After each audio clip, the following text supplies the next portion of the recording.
Assalomu alaykum hurmatli obunachilar. 2026-yil 18-mart sanasi navbatdagi bemorimiz Sog'lom turmush klinikasiga tashrif buyurganlar. Hozir bemorimizni uydagilar bilan batafsil suhbat olib boramiz. Nima shikoyat bilan kelgan, qachon kelgan, shular haqida batafsil o'zlari gapirib beradi. Assalomu alaykum. Sog'lom turmush klinikasiga qanday shikoyat bilan kelgansizlar va birinchi bor qachon tashrif buyurgansizlar?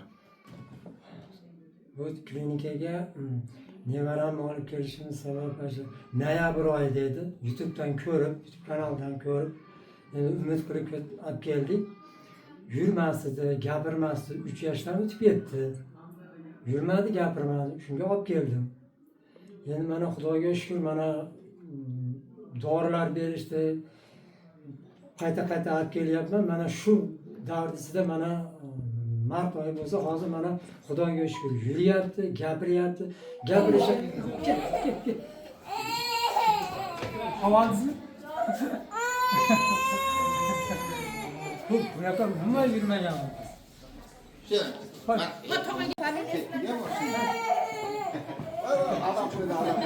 Gapirishi qanday? Oldin dada, bobo degan so'zni ham gapirmaganda, hozir shularni gapiryapti. Aka, amma degan so'zlarni gapiryapti. Endi yuryapti. Xudoga shukr.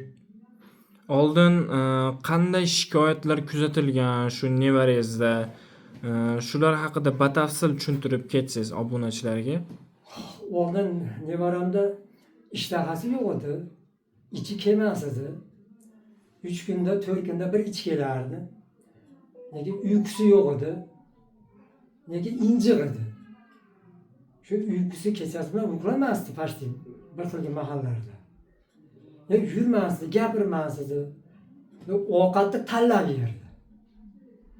Shu shikoyatlar bilan kelganman-da. O'pkasi ko'p shamollardi. Tez pnevmoniya bo'lardi. Hozir Xudoga shukr pnevmoniya ham yo'q ekan. Yo'talishlar yo'q. Shularni aytmabman. Pankreatit degan dorisi bor ekan doktorda, shu dorisini ichirib mana shu qishi bilan shu nevaram avvalo Xudo nima bo'lmadi-da, bir gripp yo bir shamollar degan narsa bo'lmadi, Xudoga shukr. Mana shu dardlar bilan, shikoyatlar bilan keldim. Birinchi bor noyabrda tashrif buyurgan bo'lsanglar, qachon natijani sezdinglar? O'zgarishni sezgansizlar?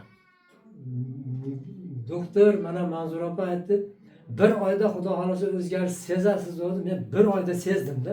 Bir oyda nevaram muvozanatni ushlab turdi-da. Keyin 3-4 kundan keyin bitta qadam bosib yurib ketdi. Tushunarli. Yana pankreatitdan boshqa doktor Jaliyevning 100% tabiiy nutrientlari bor. Bulardan qay birlarini foydalangansizlar?